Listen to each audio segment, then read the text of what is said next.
ঠাকুর শ্রী রামকৃষ্ণ পরমহংসদেব ঈশ্বরচন্দ্র বিদ্যাসাগরের কথা বলছেন। বিদ্যাসাগরের কর্ম সাত্ত্বিক কর্ম। তাকে তিনি বলছেন, তুমিও সিদ্ধ পুরুষ, তোমার কর্ম সাত্ত্বিক কর্ম, সত্যের রজ। সত্যগুণ থেকে দয়া হয়। দয়ার জন্য যে কর্ম করা যায় সে রাজসিক কর্ম বটে, কিন্তু এই রজগুণ সত্যের রজগুণ, এতে দোষ নাই। সুখদেবাদি লোকশিক্ষার জন্য দয়া রেখেছিলেন, ঈশ্বর বিষয় শিক্ষা দেবার জন্য।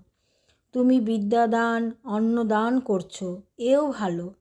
নিষ্কাম করতে পারলেই এতে ভগবান লাভ হয়। কেউ করে নামের জন্য, কেউ করে পুণ্যের জন্য, তাদের কর্ম নিষ্কাম নয়। আর সিদ্ধ তো তুমি আছোই। বিদ্যাসাগর মহাশয় ঠাকুরকে বলছেন, মহাশয় কেমন করে? ঠাকুর বলছেন সহাস্যে, আলু পটল সিদ্ধ হলে তো নরম হয়, তা তুমি খুব নরম, তোমার অত দয়া। বিদ্যাসাগর বলছেন, কলাই বাটা সিদ্ধ তো শক্তই হয়। সকলেই হেসে উঠলেন। শ্রীরামকৃষ্ণ বলছেন, তুমি তো নও গো, তুমি তা নও গো, শুধু পণ্ডিতগুলো দরকচা পড়া, না এদিক না ওদিক।